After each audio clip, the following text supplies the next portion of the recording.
Hello, my name is Mark, and the morning my marriage died didn't start with a scream. It started with a glass of orange juice smashing into my face. In my own kitchen, my wife looked at me like I was nothing and shouted, "I want 90% of your assets." Everyone froze. Family. Silence. Shame dripping down my shirt. I didn't yell. I didn't fight. I just handed her the keys to the house and the cars. They thought I'd lost my mind. What they didn't know was this. That moment wasn't my collapse. It was the first move in a game she never realized she was already losing, and 5 words, whispered in a courtroom weeks later, would change everything. Morning usually came quietly in our house, not peaceful, just quiet in the way people move when they don't want to start another argument before coffee. The kitchen light was still off when I walked in, sunlight slipping through the blinds and landing across the counter where yesterday's mail sat in a crooked stack. I reached for the kettle, the same motion I'd done for years, and listened to the hum of the refrigerator and the faint sound of footsteps upstairs. I was already running through the day in my head.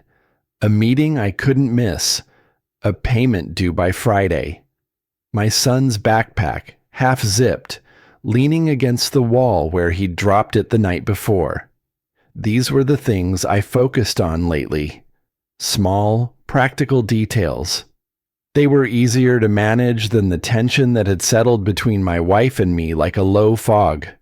We weren't screaming at each other anymore. That stage had passed. What we had now was something colder. Polite sentences with sharp edges. Conversations that stopped just short of honesty.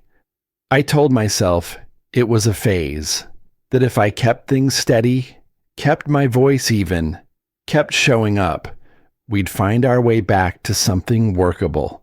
I heard her come into the kitchen behind me. No greeting, no good morning, just the scrape of a chair and the cabinet door opening harder than necessary. I didn't turn around right away. I poured water into the kettle and set it on the stove, feeling that familiar awareness settle in my chest. Something was off. I could feel it, but I wasn't expecting what came next. The first words were sharp, but not loud. An accusation about money, about control, about how tired she was of feeling trapped. I answered calmly, the way I always did. I told her we could talk later, that this wasn't the time. Our son was still in the house. The clock on the microwave blinked 7:12. She didn't answer me. Instead, there was a sudden movement, a flash of orange in my peripheral vision. Then, cold liquid hit my face. The glass shattered somewhere near my shoulder. I didn't even see it fall. I felt the splash before I understood what had happened. Orange juice ran down my cheeks, soaked into my collar, dripped onto the floor. The smell was sharp and sweet and completely wrong for that moment. For a few seconds, nobody said anything. I stood there, frozen, my hands still at my sides. My body reacted before my thoughts did. I felt exposed, like the room had opened up around me. I was aware of everything at once, the stickiness on my skin, the quiet hum of the refrigerator, the fact that someone else was there, a witness. Not a crowd, but enough. I reached for a paper napkin from the counter. Plain. White. I unfolded it slowly and wiped my face. Careful.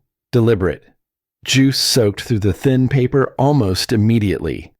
I folded it again and wiped my neck, my collar, my hands. No rush.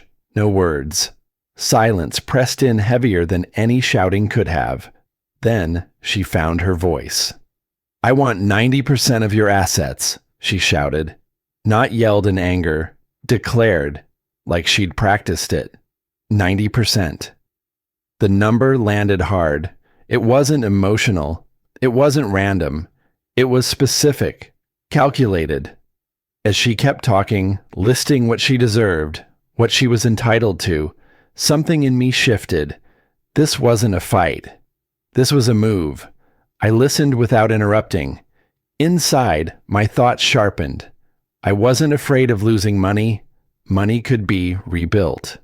What stopped me cold was something else. If I reacted now, if I raised my voice or slammed my fist or said the wrong thing, I would become the problem, the unstable one. The story would write itself without me. When she finished, she was breathing hard, waiting for a response, waiting for resistance. I met her eyes and kept my voice even. Take everything you want. The words surprised her. They surprised everyone in the room. I reached into my pocket, pulled out the keys, and set them on the counter. The house key, the car key, metal against laminate. A small, final sound. People stared. I could feel it. The judgment. The confusion. Someone shifted uncomfortably. In their minds, this was the moment I gave up. The moment I folded. They were wrong. I wasn't surrendering. I was choosing the shape of what came next. After she stormed out, the kitchen felt too bright.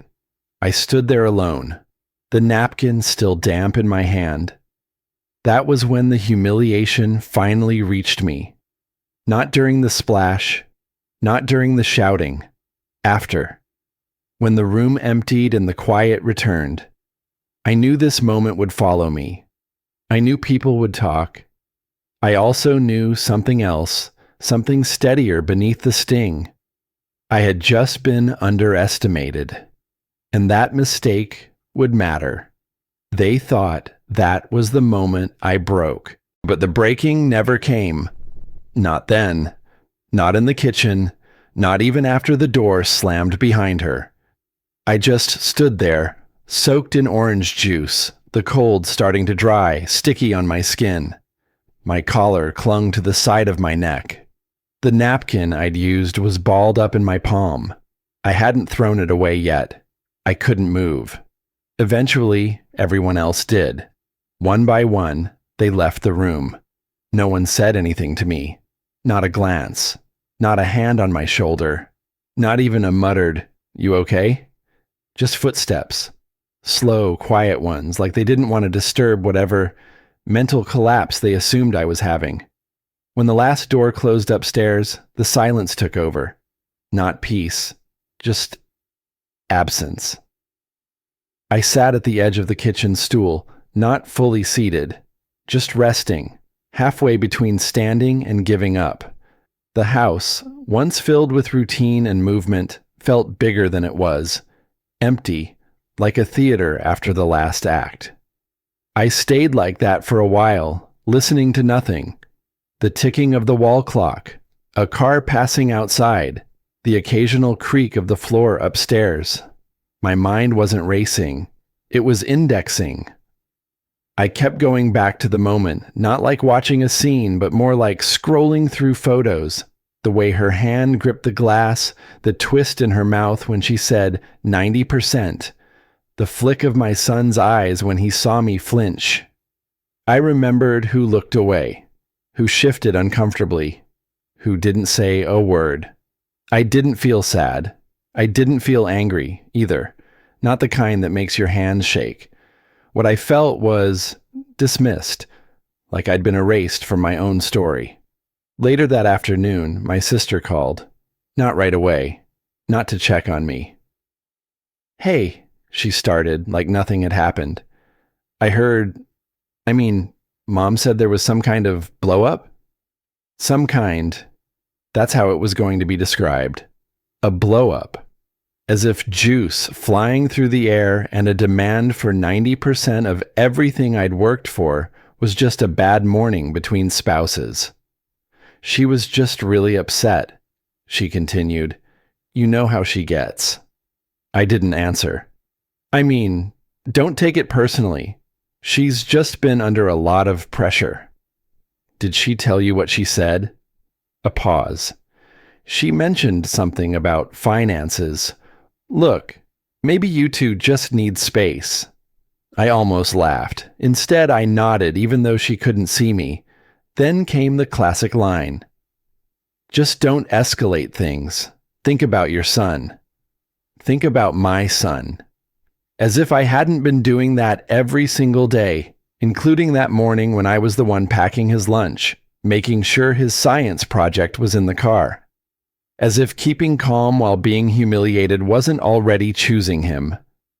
I spoke softer than I felt. So, your advice is to let it go? Another pause.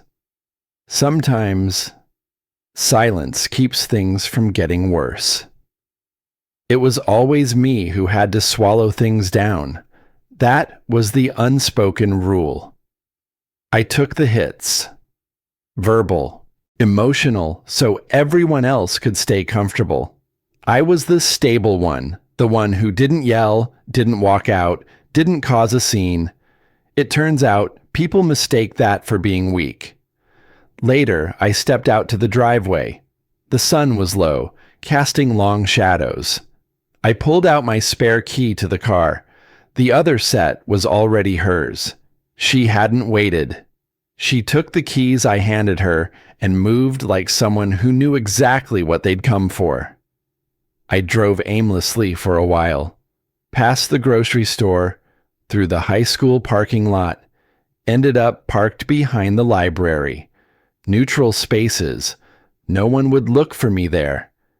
As I sat there, engine off, I started thinking about the keys, about what I'd done in that moment. I didn't regret it. Not the gesture, not the silence, but it hit me how fast everything shifted after that. By the afternoon, I was getting emails from the bank, notifications about joint accounts, passwords reset. My phone buzzed with legalese I hadn't even had time to read. People around us had already shifted their posture. Neighbors waved a little less. Someone at the store gave me the "Are you okay?" head tilt, but didn't stop to talk. I could feel it. The narrative was being written, and I wasn't the one holding the pen. Even the family, the ones I thought knew better, they just wanted the noise to go away. Maybe just let her have what she wants, my cousin messaged that evening. It's not worth the fight. But that's where they were wrong. This wasn't about the fight anymore. It wasn't about property or pride. It was about the story. Who got to tell it? Who got to be believed? I sat there in my car, staring through the windshield, and I stopped asking the question that had haunted me all day. Why is this happening? Instead, I asked a better one. What's already been set up behind my back? That shift changed everything. I wasn't going to play catch-up anymore. I was going to observe, watch, listen, not react. That night, I drove home slowly. The porch light was already on. The same one I'd installed myself 2 years ago. My name was still on the title, but everything felt borrowed now. As I walked into the quiet house, I passed my brother-in-law sitting on the couch. He didn't say anything, didn't look up from his phone. They said you're done fighting, he said without emotion. I turned toward him just long enough to meet his eyes. I'm not done, I said. I'm just done explaining. They mistook my silence for surrender. That assumption followed me into the next day, like a label quietly taped to my back. I could feel it in the way people spoke around me, careful but dismissive, as if I'd already been filed away as someone no longer worth explaining things to. I went to work anyway. Same route, same parking space, same badge swipe at the door. From the outside, it probably looked like I was doing what everyone expected, showing up, acting normal, being the dependable one. Inside, I was alert in a way I hadn't been before. I handled emails, signed off on routine approvals, answered questions with short, professional replies. Conversations floated past me, slightly distorted, like I was hearing them through glass. A colleague mentioned my name in passing, not realizing I was within earshot. Another lowered her voice when I walked by, then smiled too quickly. I wasn't replaying the argument anymore. I wasn't even replaying the humiliation.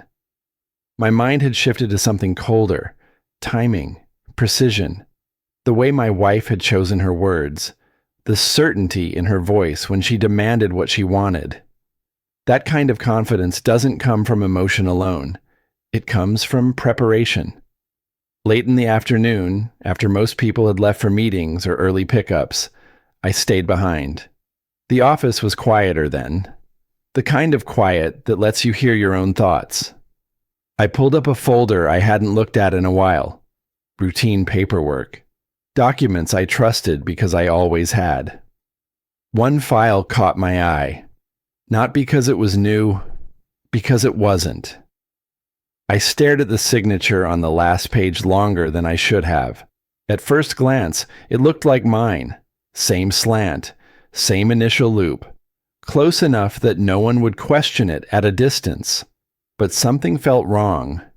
Too neat. Too deliberate. My signature has a hesitation in it. A slight break where the pen lifts, even when I'm in a hurry. This one didn't. I didn't react, not outwardly. No sharp breath. No sudden movement. I leaned back in my chair and read the document again, slowly, this time. Checked the date. The timestamp. Cross-referenced the email thread it was attached to. It had been submitted weeks earlier. Before the morning in the kitchen. Before the juice. Before the keys. That was when the unease settled in. I understood what the document did, what authority it transferred, what doors it quietly opened. This wasn't just about money. It was about control, about positioning herself several steps ahead while I was still trying to keep the peace. I saved a copy. Then another. I checked the metadata, not because I expected something obvious, but because I needed to be sure. Every detail mattered now. On the drive home, the weight of it pressed in. The road felt longer than usual. I turned the radio on, then off again. I needed silence to think. By the time I pulled into the driveway, the sky had darkened. Porch light on. Same quiet house. Inside, the air felt different. Less like a home. More like a place I was temporarily occupying. I set my briefcase down and sat at the table. The same table where I'd handed over the keys. I thought about confronting her, just saying it plainly. Asking how long she'd been planning this. Watching her deny it to my face. I knew exactly how that would go. She'd accuse me of paranoia, of spiraling, of trying to rewrite things because I couldn't accept what was happening. And if I pushed, if I showed even a flicker of anger, it would confirm the version of me they were already comfortable believing. Speaking now would make me difficult. Staying quiet made me something else. Patient. I wasn't complicit. Not really. I was buying time. As I sat there, it became clear to me that someone had assumed I wouldn't notice. That I was too distracted, too passive, too eager to avoid conflict to look closely. That assumption was the first real mistake they'd made. I gathered the papers into a neat stack and slid them back into my briefcase, not hidden, not locked away, just waiting. That was when I understood this wasn't a divorce anymore. It was a restructuring. 2 days later, I sat in a quiet consultation room of a small law office downtown. Neutral walls, dull lighting, a table that had seen its share of secrets and settlements. The kind of place where people whispered instead of yelled, and everything said was recorded somewhere, even if not on paper. The lawyer across from me, a woman maybe 10 years younger than me, sharp-eyed, no small talk, looked up from the documents I had handed over. She didn't ask me why I was there. She asked how long I'd known. I told her, 48 hours, maybe less. She nodded once. Then she tapped the second page with a capped pen. This signature isn't yours. No, I said. It looks like it wants to be, though. She didn't smile. You're not the first person I've seen walk in with something like this, but you're the first one not panicking. I stayed quiet. Panic was a luxury I couldn't afford anymore. She kept flipping through the documents I had printed the night before, account authorizations, asset reallocation notices, even a medical proxy I hadn't known existed. Each item felt like a tile in a mosaic I hadn't been invited to see until it was already finished. What do they enable? I finally asked her. She didn't hesitate. Control over joint funds, sole discretion over the real estate, and with that medical proxy, she could speak for you if something happened. I felt something settle in the pit of my stomach. Not fear. Something older. Recognition. This wasn't a reaction. It had never been about emotions spiraling out of control. It was infrastructure, quietly laid, brick by careful brick. Back in the car, I sat for a few minutes before turning the ignition. Just watched people passing on the sidewalk. Life going on, people checking their phones, grabbing coffee, waving to coworkers. Everyone moved like they had a handle on their story. Mine had been hijacked. I drove in silence. On the way home, I stopped at a grocery store. Not because I needed anything, but because I wanted to walk somewhere where no one expected me to be. I wandered the aisles, letting fluorescent lights and the sound of carts rattling on tile drown out the thoughts piling up. It was a strange thing, realizing that while I was trying to keep the peace, someone else was preparing for war. The house was empty when I got back. No shoes by the door, no voices, just stillness, humming quietly in the walls. I placed my keys on the counter, poured a glass of water, and stood by the window. From outside, everything looked untouched. But inside, I could feel the shift, like the balance had moved just a few degrees. Not enough to trip an alarm, but enough that things no longer stood where they used to. Later that night, after brushing my teeth and shutting off the hallway light, I stood in the dark bedroom, watching the ceiling. I thought about interrupting the process, filing something first, confronting her, exposing the fraud before it spread further. But I didn't. I let it continue. Let the paperwork crawl forward.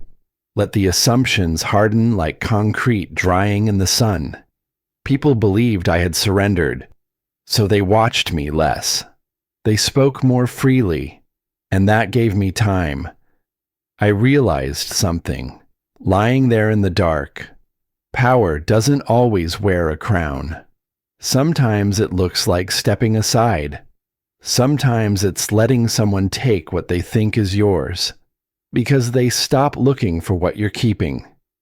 From that moment on, I made myself a quiet promise. No public reaction, no raised voices, no visible cracks. Every word spoken to me would be recorded. In memory, in notes, in time-stamped copies. I wasn't going to chase the truth. I was going to collect it. Let them believe I was done. If they wanted everything, I would let them reach for it. The room was colder than it should have been for early spring. Maybe it was the air conditioning. Maybe it was just the silence that stretched longer than it needed to. I adjusted the cuff of my shirt, not because it was uncomfortable, but because I needed something to do with my hands. The mediation table was wide and clean, nothing sentimental about it.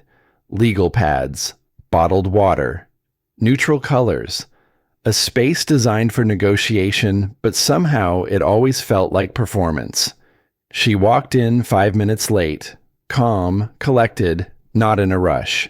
Her attorney followed, nodding politely like this was a business meeting. I didn't stand. I didn't smile. I simply watched her slide into the chair across from me like she already owned the outcome. She didn't look at me. Not really. Not with curiosity or uncertainty. She looked through me, as if everything I might say today had already been written, rehearsed, filed away. I said very little, answered questions with brief nods or yes and no. Her lawyer asked for 85% of the house equity. I didn't flinch. Asked if I would waive the spousal support option. I said yes, even offered to expedite the title transfer on the car. No hesitation. Across the table, her lawyer glanced at her with surprise. She didn't hide her satisfaction. "You're being very generous," the mediator said at one point, eyes flicking between us. "Generosity is a matter of perspective," I answered. She chuckled under her breath, a sound I hadn't heard in months, not warmth, triumph. I didn't argue. I didn't correct. I let her sit with that victory, untouched, unchallenged. After the session, I stepped into the hallway while she stayed behind to sign paperwork. My attorney caught up with me near the elevator. "You're sure?" she asked. "You know you're giving up leverage." I looked at her. "I'm not giving it up. I'm changing the form of it." She didn't push further, just nodded and returned to the conference room. Out in the parking lot, I sat in my car, windows rolled down, letting the stale air drift out. My fingers tapped the steering wheel rhythmically, not from nerves, more like I was syncing myself to something slower than adrenaline. I pulled out my phone, 3 missed calls, 2 from my brother, 1 from my mom.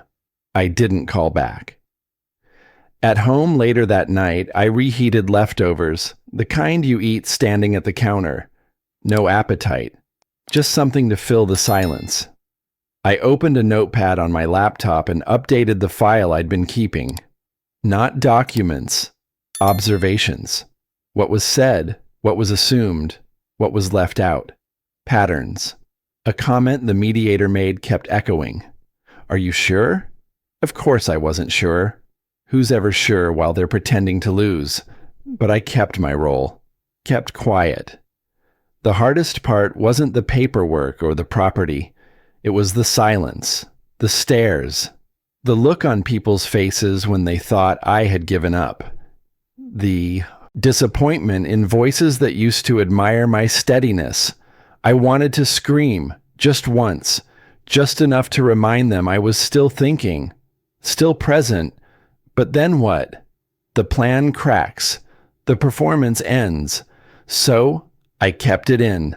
I took a long walk after sunset, through the back streets of the neighborhood where the porch lights glowed warm and indifferent. No one knew what was being rearranged behind closed doors. That was the point. When I returned, I poured myself a glass of water, stood at the sink, and stared into the dark backyard. I thought about everything I'd signed that day, everything she now believed was hers. And then I reminded myself, she wasn't taking from me. She was taking responsibility. Let the world believe I was folding. Let her believe she was winning. Because the more they took, the closer they got. It was early afternoon when the email came in, subject line plain as a paperclip. Confirmation of wire transfer. I didn't recognize the account number. That alone would have been enough to raise a brow. But what caught my attention, what made my fingers stop mid-keystroke, was the amount and the destination. It wasn't just a transaction. It was a shift, a deliberate, unauthorized move. I clicked through the details. Funds from one of our joint accounts had been transferred out, but not to a familiar vendor, not to cover a mortgage or tuition. This was redirected to a separate private trust. Her name, her mother's address, and her new attorney listed as contact. All done without my knowledge. No signature from me, No alert before. Just gone. My first instinct wasn't rage. It was that cold, mechanical awareness that settles in your chest when you know something irreversible just happened. I grabbed my keys, slid my phone into my pocket, and left the office without saying a word. The drive to the bank was quiet. No music, no thoughts, really. Just silence I let stretch until it became armor. At the bank, I sat across from a financial officer who'd once greeted me with small talk and jokes about football. Today, he avoided my eyes.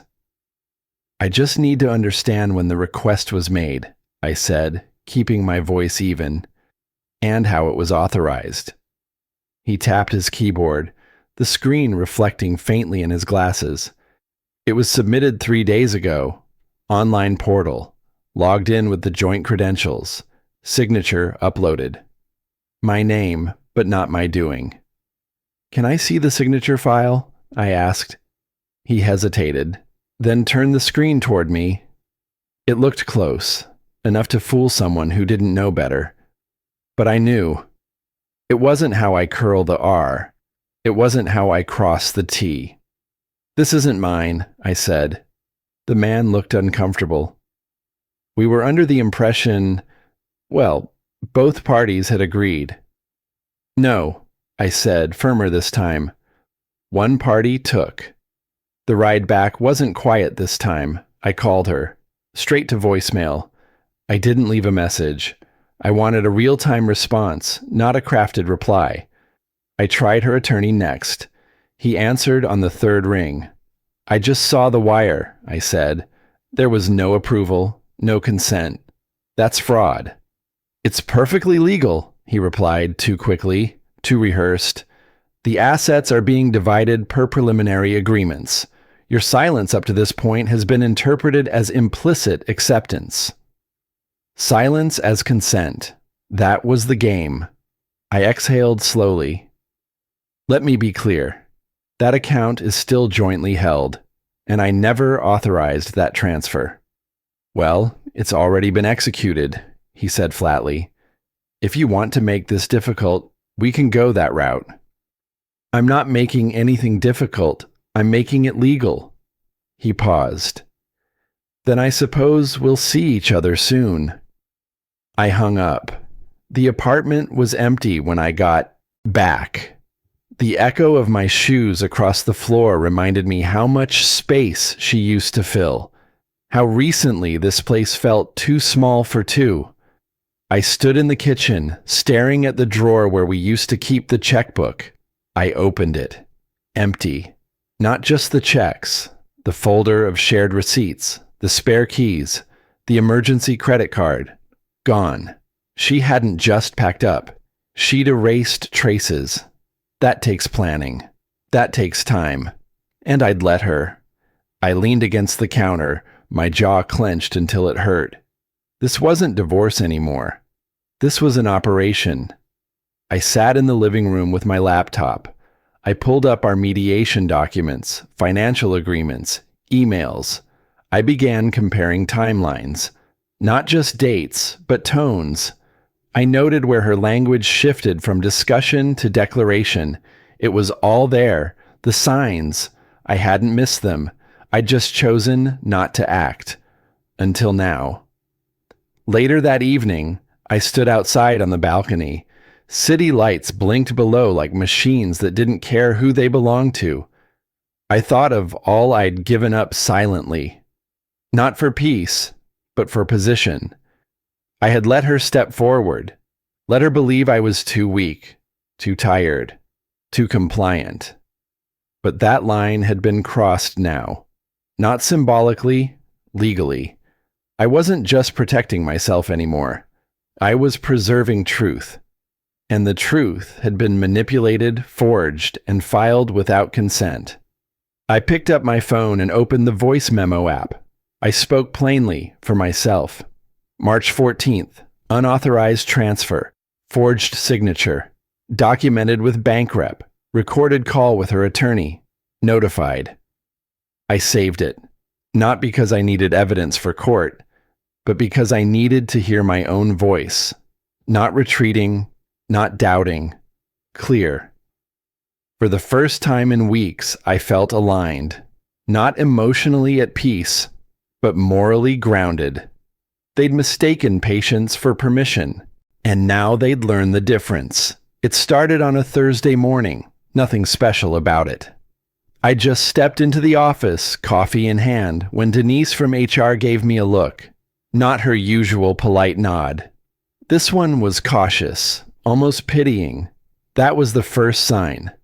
By noon, I found out what it meant. A colleague pulled me aside in the hallway, someone I'd worked with on a dozen projects, someone who used to call me rock solid. Now he couldn't meet my eyes. He said, "Hey, just a heads up. There's talk about you. Something about behavior at home. Unstable stuff. I don't know, man. It's probably nothing. Just thought you should know." The words hit like a slap in the face, not because they were true, but because they were too calculated to be casual. I nodded like I appreciated it, though my stomach turned.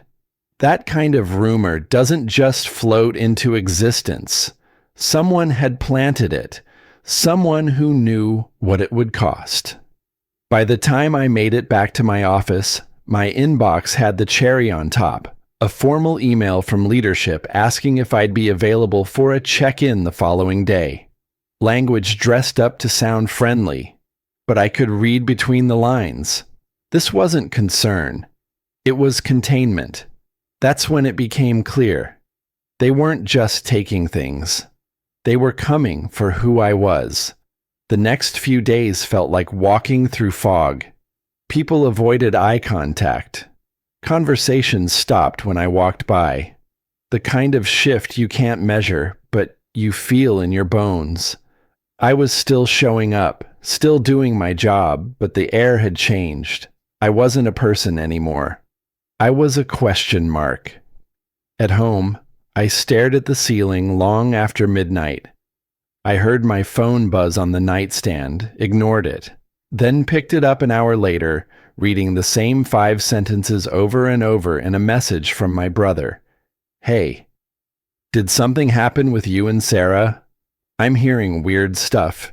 You okay?" I didn't respond. I didn't know how to answer a question like that without screaming. What hurt most wasn't that people believed lies. It was how quickly they wanted to. And it was all too well timed. This smear campaign followed right on the heels of me drawing my first hard line. 2 days after I refused that unauthorized transfer, after I calmly told her there would be no more silent concessions, the rumors started to ripple. Coincidence? Not a chance. The move was too neat, too fast. This wasn't about emotion. It was a play. By the weekend, a copy of one of the accusations made its way to me. I didn't ask how it landed in my lap. Maybe someone still had a conscience. It wasn't official. Just a concerned third party's anonymous statement, sent to multiple people in my circle. The tone was gentle, but the words were poison. It painted me as erratic, controlling, unpredictable under pressure. It talked about how Sarah had suffered in silence, about how my silence was part of a pattern. It was so vague, so carefully crafted, that nothing in it could be disproven, but it planted every seed necessary to make people back away. And they did. Even my closest friends stopped calling. The temptation to respond was overwhelming. I wanted to shout from the rooftops, to call everyone, send messages, write long explanations. I drafted them in my head, then on paper, then deleted them all. Every version sounded like desperation. Every defense sounded like guilt. They wanted a reaction. Any reaction. Because if I defended myself emotionally, I'd validate their version. So I did the harder thing. I didn't speak. I gathered. I started reviewing every document, every email. I requested copies of the financial statements from the last 6 months, checked the metadata, tracked timestamps, not looking for revenge, just the truth. Because the more noise they made, the more I leaned into the quiet. If they wanted chaos, I'd give them order. If they wanted to discredit me, I'd let my evidence breathe instead. Some nights, I sat in the dark, the weight of all of it pressing down. The loneliness was sharper than I expected. Even my dog had started sleeping in the other room, sensing the tension in the walls. The hardest moment came late one night. I stood in front of the bathroom mirror, toothbrush in hand, staring at a face that looked a little older than I remembered. A little more tired. I whispered aloud without meaning to. "Is this worth it?" Silence answered. And yet, I knew. I had crossed a line inside myself. There was no going back to pretending. No more giving the benefit of the doubt. No more grace for those who weaponized lies. I didn't want a fight, but I wasn't afraid of one anymore. They'd mistaken patience for permission. They'd assumed silence meant surrender. They were wrong. They thought they'd cornered me. But I'd learned something in silence, that when enough people stop listening, your words become currency. You don't spend them until the market's right. It was still dark when I left the house that morning. The roads were quiet. I didn't turn on the radio, just the steady rhythm of the tires and the low hum of the engine beneath me. The courthouse was a 30-minute drive, and I knew every turn by now. This wasn't my first hearing, but it would be the last. I parked near the side entrance, away from the main lot. Not because I was hiding, but because I didn't want to make an entrance. Not yet. Inside, the air was cooler than expected. The courtroom was polished, as if even the floors had been prepped for a show. Her lawyer was already there, stacking folders, straightening his tie. Sarah sat next to him, her posture easy, smile light. She wore the same expression people do when they've already opened the gift and are just waiting for you to catch up. I walked in without fanfare. Suit, folder, neutral face. I greeted no one. I made no eye contact. I sat down slowly and laid my pen on the table. That was all. I didn't feel angry. I didn't feel scared. There was no suspense left in my chest, just timing. The hearing began like any other, motions reviewed, paperwork acknowledged. Then came the signing. Her attorney slid a stack of papers across the polished wood. Divorce decree, asset division, custody note. The air shifted with each page. I didn't read them. I already knew what they said. I signed. No resistance, no pause. Just my pen moving across the lines like I was checking out of a hotel. Sarah didn't hide her surprise. She whispered something to her attorney, who gave a tiny shrug as if to say, "Let him fold." The clerk glanced up once, maybe thinking I'd misunderstood something. I hadn't.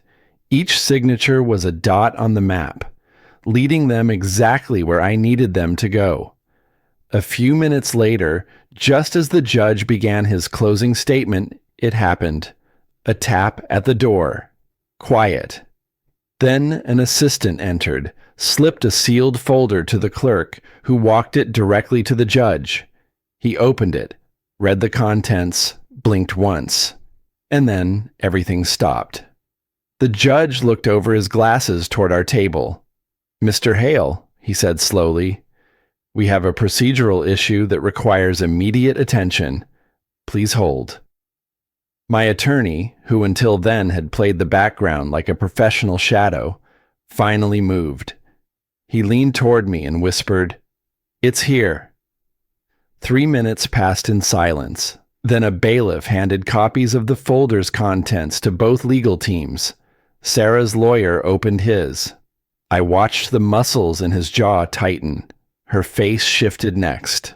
First, confusion, then the smallest tremor in her chin. She leaned closer to her attorney, and he whispered 5 words. Just 5. Whatever they were, they drained the color from her face.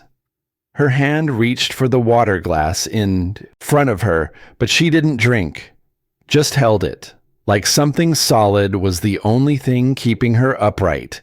She didn't look at me. She didn't look at anyone. I didn't say a word. I didn't move. The room was silent, thick with something you couldn't name. Eventually, the judge resumed speaking, but it was all background noise. Whatever had been decided in that exchange of documents was more powerful than anything said aloud. The motion she'd built, the control she thought she had, it cracked right there in front of everyone. And not because I shouted or fought or made a scene, because facts walked in and sat down. The evidence I'd been collecting, emails, financial inconsistencies, forged authorizations, altered timelines, had arrived at exactly the moment they were needed. None of it emotional, just clean, time-stamped truth. And when it hit the table, everything shifted. Sarah didn't argue. She didn't protest. She just sat there, stunned, as her version of reality was quietly and surgically dismantled.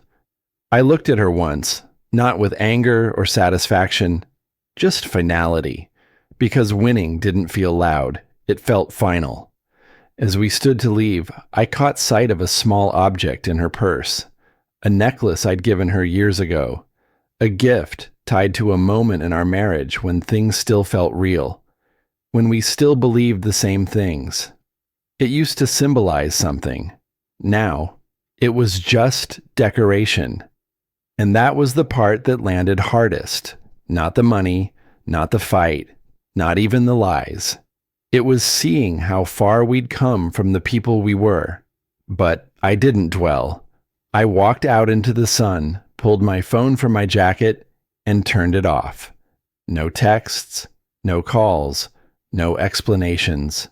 Just silence. Link to next chapter. That wasn't the end of the damage. That wasn't the end of the damage. It never is. When the storm moves on, it doesn't take the wreckage with it. It leaves it behind, piece by piece, and expects you to clean up after its rage. The courthouse papers were signed, filed, final. Her lawyer disappeared the moment his job was done. She left before I stood up. There was no handshake, no look back, just the sound of polished heels walking down a marble hallway like none of it had ever mattered. The house was quiet when I returned. Too quiet. Furniture stood exactly where it had been the day before, but everything felt rearranged. The silence wasn't peaceful. It was the kind that echoed, like a reminder. I stood in the entryway for a long time, coat still on, keys in my hand. No phone calls came. No more threats, no questions, just nothing.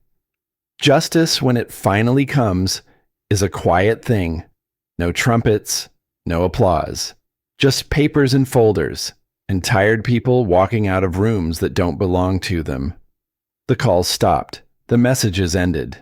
Her face vanished from the headlines of my life. All the voices that had once speculated, whispered, picked sides, they moved on too. I was left with something colder than resentment. Space. Not long after, I sold the house. Too many memories lived in those walls. Rooms that had held laughter now echoed with betrayal.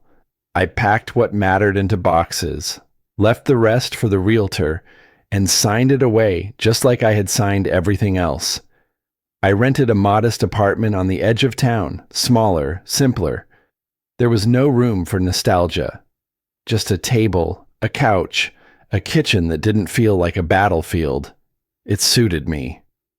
A few weeks after moving in, a mutual acquaintance, Someone who hadn't picked a side but hadn't stayed neutral either, mentioned something in passing.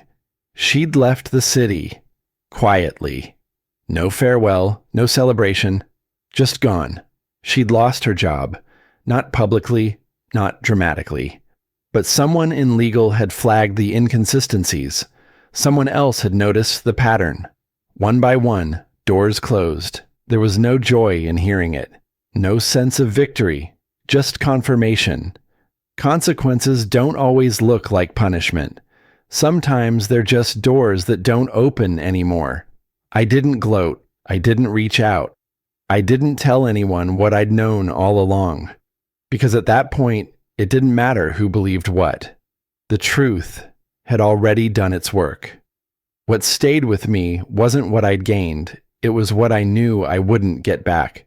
Time. I'd lost time I couldn't recover. Trust. In others. In myself. There were nights I stared at the ceiling and tried to remember when things had shifted. Not the moment she lied or cheated or manipulated, but the moment I stopped seeing it.